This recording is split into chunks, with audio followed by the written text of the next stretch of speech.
وَإِذْ قُلْتُمْ يَا مُوسَىٰ لَن نَّصْبِرَ عَلَىٰ طَعَامٍ وَاحِدٍ، اب یہ وہی بات آ گئی. اور یاد کرو جب موسیٰ علیہ السلام سے تم نے کہا کہ ہم ایک طرح کا کھانا کھا کھا کے تنگ آ گئے ہیں، من و سلوہ.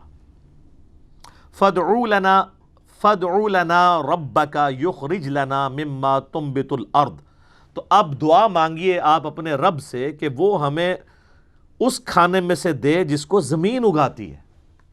اچھا زمین کا کھا رہے ہوتے تو انہوں نے آسمان والا کھانا مانگنا تھا، جیسے کہ عیسیٰ علیہ السلام والوں نے کہا تھا، ان کے ماننے والوں حواریوں نے کہ آسمان سے کھانا نازل ہو. تو یہ انسان کی نیچر ہے، ہمیشہ جو چیز ہاتھ میں ہوتی ہے نا اس کو انڈر ایسٹیمیٹ کیا جاتا ہے، اور جو نہیں ہوتی ہے اس کی ڈیمانڈ کی جاتی ہے. زمین سے اگنے والی اجناس، من بقلیہا ساگ، وقثائہا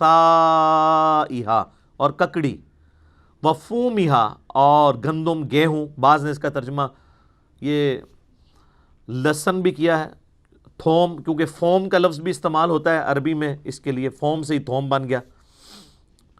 وعدسہا اور مسور، یہ منہ اور مسور کی دال، وبصلیہا اور پیاز. ظاہر ہے مسور کی دال تو بڑی ٹیسٹی ہوتی ہے. آپ کو پتا ہے کہ خاندان مغلیہ کی سب سے فیورٹ ڈش ہی مسور کی دال ہوتی تھی. یہ پازیٹیو سینس میں محاورہ ہے کہ تیرا منہ ہے کہ تو مسور کی دال کھائے، اتنی مہنگی دال. آج بھی ویسے اللہ کے فضل سے وہ مرغے سے بھی زیادہ مہنگی ہے، اور صحیح بنی ہوئی ہو تو بڑی ٹیسٹی ہوتی ہے مسور کی دال. تو یہ منہ اور مسور کی دال، یعنی تیری اوقات تو ہے نہیں اور مانگ رہا مسور کی دال ہے تو، یہ پازیٹیو سینس میں محاورہ ہے، کیونکہ جو شاہی ڈش تھی نا خاندان مغلیہ کی وہ مسور کی دال تھی. چونکہ میرا بھی تعلق مغلیہ خاندان سے، اس لیے میں آپ کو یہ بتا رہا ہوں، تو آپ اس کو ریکنفرم کر سکتے ہیں. تو انہوں نے ڈیمانڈ کی کہ ہمیں یہ زمین کی جو چیزیں نا یہ دی جائیں. اب اللہ تعالیٰ کی طرف سے وحی آئی، قال اتستبدلون الذی هو ادنی بالذی هو خیر. اللہ نے فرمایا کیا تم لینا چاہتے ہو وہ چیز جو ادنا ہے اس کے بدلے میں جو عمدہ ہے؟ وہ جنتی خوراک ہے، ہر چیز پوری ہے. اب تم زبان کے چسکے کے لیے اگر زمین کی چیزیں مانگ رہے ہو، یہ ادنا ہے ایز کمپیئر ٹو اس کے، وہ اعلیٰ خوراک ہے اور نہ اس کے لیے کوئی ایفرٹ پٹ کرنی پڑے گی. اب اگر یہ تم یہ چاہ رہے ہو نا تو پھر اس کے لیے تو تمہیں پھر حالوائی کرنی پڑے گی. ہاں جی، زمین میں تو پھر آپ کو حال ہی چلانا پڑے گا. یہ نہیں ہے کہ نہ تم حال چلاؤ نہ دانا بو اور اللہ تعالیٰ کی طرف سے جو ہے وہ اگائے، ایسا نہیں ہوگا. زمین کی خوراک ہے، پھر ایفرٹ پٹ کرنی ہوگی، نگاہ مار کے کچھ بھی نہیں ہوگا.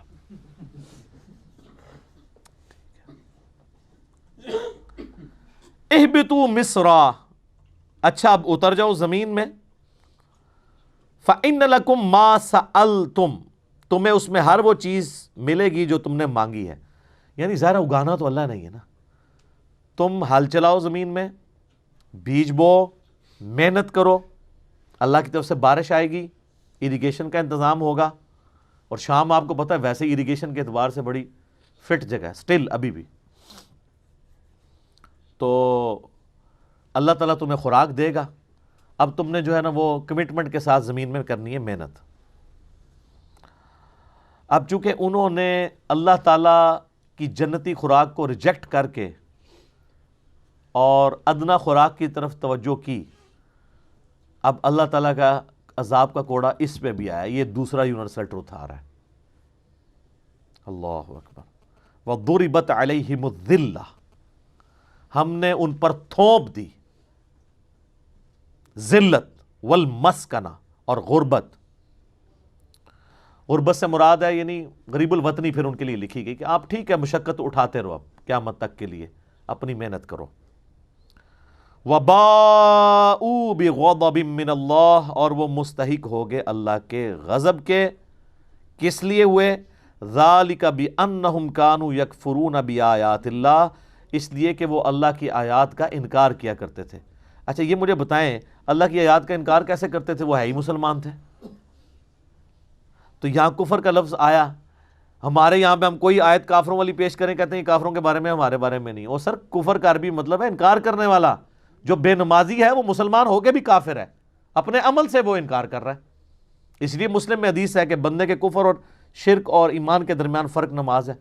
اللہ تعالیٰ ان مسلمانوں کو کہہ رہا ہے کہ انہوں نے کفر کیا، کہ اللہ تعالیٰ کے چند احکام ماننے چند چھوڑ دیے اللہ کی آیات کے ساتھ۔ وَيَقْتُلُونَ النَّبِيِّينَ بِغَيْرِ الْحَقِّ، اور انہوں نے انبیاء کو ناحق قتل بھی کیا، وقت کے پیغمبروں کو قتل کر دیتے تھے۔ کیوں بھائی؟ جب وقت کا پیغمبر آتا تھا وہ کہتا تھا کہ تم کتاب کی تعلیم چھوڑ چکے ہو۔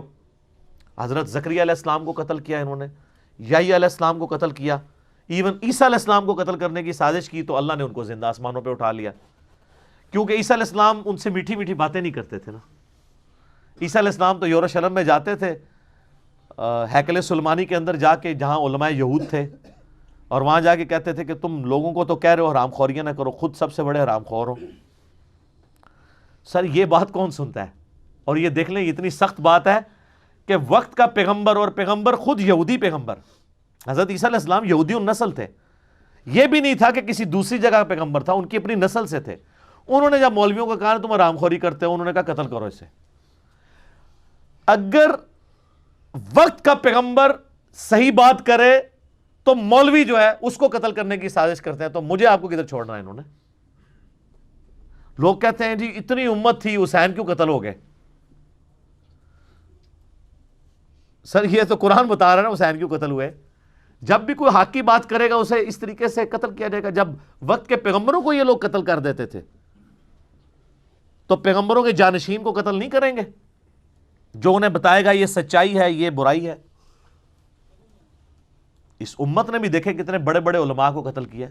امام حنیفہ رحمہ اللہ کو زہر کا پیالہ پلا کے قتل کیا گیا۔ امام نسائی رحمۃ اللہ علیہ کو حضرت علی کے شان میں خصائص علی لکھنے کے اوپر قتل کیا گیا۔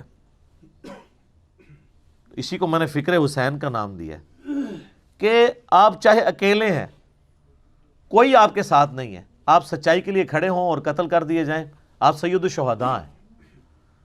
المستدرک الحاکم میں حدیث ہے سید الشہداء حمزہ ابن عبد المطلب ہیں، اور وہ شخص بھی سید الشہداء ہے جو جابر حکمران کے سامنے کلمہ حق بلند کرے اور لوگ اسے قتل کر دیں، حکمران اسے قتل کر دیں۔ دجال کے خلاف جو آخر میں امتی ایک کھڑا ہوگا، بخاری مسلم میں آتا ہے، مسلم میں ذرا ڈیٹیل ہے، نبی علیہ السلام فرمایا وہ اپنے زمانے کا سب سے بہترین شہید ہوگا، کیونکہ وہ اکیلا کھڑا ہوگا۔ اور یہاں پہ بھی دیکھ لیں اللہ نے فرمایا کہ انہوں نے جب انبیاء کو قتل کیا ناحق تو اللہ تعالیٰ کی طرف سے عذاب کا کوڑا ان پہ ایسے مسلط ہوا، ان پہ ذلت طاری ہو گئی، غریب الوطنی، آج تک غریب الوطنی ہے۔ یہ اب جا کے کچھ سکون آیا اس 20ویں صدی کے اندر، اور ابھی 21ویں میں دوبارہ وہ اپنا اسرائیل کو گریٹر اسرائیل بنانے کی کوشش کر رہے ہیں۔ ادروائز پوری ہسٹری میں انہوں نے بڑی مصیبت کاٹی ہے، ابھی بھی سکون سے تو نہیں ہے، ظاہر ہے ہر وقت ان کو دھڑکا تو لگا رہتا ہے۔ ابھی عذاب کا آخری کوڑا ان کے اوپر باقی ہے، جو حضرت عیسیٰ علیہ السلام جن کا انہوں نے انکار کیا تھا، اللہ تعالیٰ انہیں دنیا پہ اتارے گا اور پھر عذاب استیصال ان کے اوپر آئے گا۔ اور عیسیٰ علیہ السلام جو ان کے مسیح بن کر آئے تھے، منجی بن کے آئے تھے، ان کی کتابوں میں موجود تھا ایک پیغمبر آئیں گے، جب وہ آئے تو ان کو انہوں نے دجال کہا، اور جب دجال آئے گا، مسیح دجال، جھوٹا جو مسیح ہوگا، اس کو یہ مسیح مان لیں گے۔ اس کے اوپر مسئلہ 133 ہے میرا دجال کے اوپر، آپ دیکھ سکتے ہیں، اور مسئلہ 127 بھی ہے امام مہدی علیہ السلام کے اوپر۔ ذَلِكَ بِمَا عَصَوْا وَكَانُوا يَعْتَدُونَ، یہ اس لیے ہوا کہ وہ اللہ کی نافرمانی کرتے تھے اور حد سے گزر جاتے تھے۔ تو سر یہ اس کو ذہن میں رکھیے گا، یہ دوسرا یونیورسل ٹروتھ بھی اس امت کے اوپر بھی اسی طریقے سے اپلائی ہوگا۔ اگر یہ علماء حق کو قتل کریں گے، ان کی آوازوں کو دبائیں گے، اللہ کی آیات کا انکار کریں گے، جو ان کو جھنجھوڑے گا اس کے اوپر یہ فتوے لگائیں گے، جو کہ یہ کرتے آ رہے ہیں ابھی تک، تو ان کے ساتھ بھی یہی کچھ ہوگا۔